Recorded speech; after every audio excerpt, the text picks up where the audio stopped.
again, and no doubt you guys are out there trying to decide what you're going to do for the weekend, and that's a perfect segue into today's topic, which is the way that we view entertainment. I primarily want to focus today on the way that we critique entertainment for our friends and acquaintances. One of the phrases that we use a lot, and I even have been guilty of this, is we say, you know, I watched this movie and it's not that bad. So maybe you might want to check it out. But I think that we need to work a little harder as Christians to be a little bit more assured of our recommendations and have more to say than it's not that bad. And maybe focus more on the things that you can say is really, really good. David said in the Psalms, I will set no wicked thing before my eyes. And I find that very interesting because in his day, there wasn't a whole lot of technology to worry about as far as that was concerned. But it was still a concern of his. So I don't know exactly what he all meant about that, but it's very telling that we should have the same policy. And I just think that sometimes we also can say, well, it's not that bad, but we forget about the worldview that's being presented because Satan is an angel of light and he can get us to think positively about something that God is not very positive about. So that's some of what we want to discuss on this topic, and I hope that you enjoy it, and I hope that it goes well today. So, Adam, did you have any thoughts in general as we get started?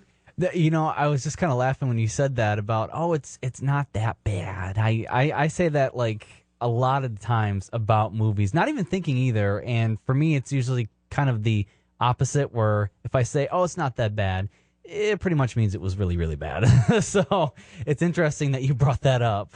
Well, I just think that we need to be a little more careful about that and start thinking about what is good about this when we're watching something. Mm-hmm. It doesn't mean that everything we watch is going to 100% hit the mark. I'm not asking you to go out and burn all your DVDs so you can start over.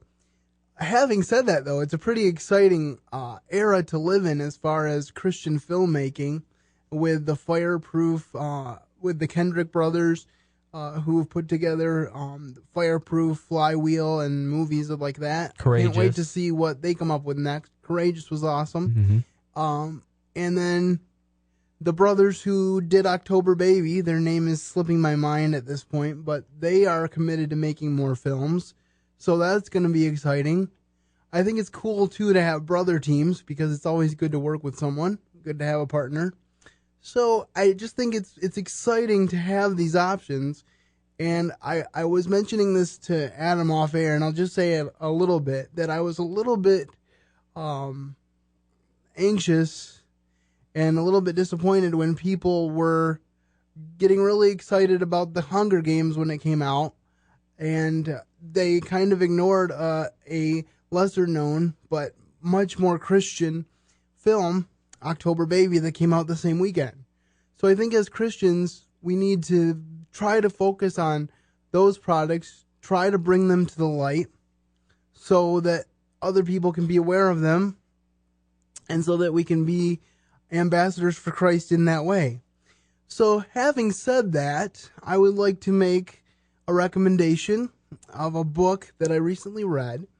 And then Adam, I think, has a recommendation of something as well.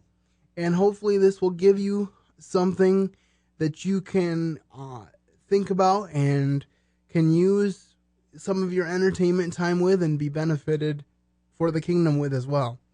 The recommendation that I would like to make is about a book by Francine Rivers called And the Shofar Blew. This book, it's kind of an interesting title, and for a long time my mom had it laying around the house, and I didn't pick it up because of the title. I was like, what in the world does this mean? And the story basically follows a pastor by the name of Paul Hudson from the time that he gets called to a church through about 20 or 30 years of ministry, I believe. And when he starts out, he's zealous for the gospel. He wants to reach people for Christ. but he starts to lose the vision of that and starts to think about how he can make the church bigger, how he can bring more people in. He starts making his messages have less scripture in them, less truth. He starts tickling people's ears and telling them what they want to hear rather than what they need to hear. And he does get more people in, but the results are disastrous for his ministry and for his personal life. And I'll just leave it at that because I don't want to spoil anything. But if you're looking for a good weekend read, pick up And the Shofar Blew, and you'll probably, if you're a vivacious reader at all, you'll probably be able to read it through the weekend depending on what you have going on. So I would recommend highly And the Shofar Blew. And incidentally, that will be our first giveaway when we hit 50 likes on Facebook. I will be giving away a copy of that book. All right. Very, very cool. I'm trying to think what I'm reading The Hobbit right now. That's a really good book. With good movie coming out to see would be that coming up here in a couple months. If you really want to have some good entertainment, I like what you said, Andrew, with the book you're reading about a pastor. If you want a book, a movie, whatever it might be about adventure or really entertaining, get a book on a pastor's life or on a person in religious life, because that's one of the craziest rides you'll ever read or even watch in a movie. So I kind of have a recommendation of an area to kind of look in that it does feed you spiritually in a way because it's such a great example for the rest of us. But I know I was reading a book about I'm trying to think. I think his name was, he was a priest, and his name was Father Solanus, I believe was his name, and the journey that he went through, absolutely incredible, from a boy to being called into a priesthood, and then everything he went through his 75 years of life. So if you're looking for something, entertaining this weekend, even if it might sound like, no, it's boring, it's really not. I mean, it's pretty exciting. Check out a book about a pastor, someone religious life. It's pretty amazing what lives they lead. Well, and it's always interesting too, because we read scriptural truths, but nothing speaks louder than seeing how it was lived out in a life, especially someone that's your contemporary. Mm-hmm. I mean, it's one thing to read in someone in a book or in the Bible to that I can do all things through Christ who strengthens me, and it's another thing to read about a guy named Nick Vujicic, who wrote a book called Life Without Limits, and now just came out with another book called Unstoppable, which I haven't read yet.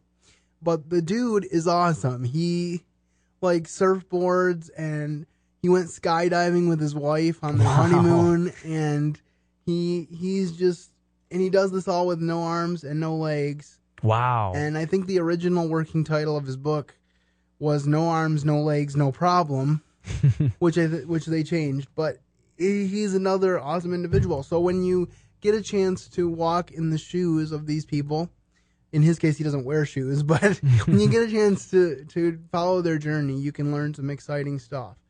And for those that don't do a lot of reading, audiobooks are another way to go. But just the same thing as with movies. Pay attention to worldview. Be very careful, because the devil is an angel of light. He wants to get you to be sympathetic with his side, and we need to stand for him in everything we do, whether we're reading or whether we're watching a movie or anything like that. So just to keep those things in mind, I appreciate the fact that we have listeners on the podcast. I know a few of you are out there listening. Please share this with your friends, and please make the resources available on speakingforhim.com. That's speakingthenumero4him.com. Work for you. There's a blog there. There's ministry audio. The podcast is available to stream on iTunes. Just get over there and tell your friends about it, so that you can be encouraged and be able to better stand in this day and age where everything goes. So I want to thank you all for listening. Make sure that you get on that Facebook page. Tell others about it, because we will be doing some fun stuff. But most of all, more than anything else, I hope that you will keep serving the best of masters. Have a great Friday.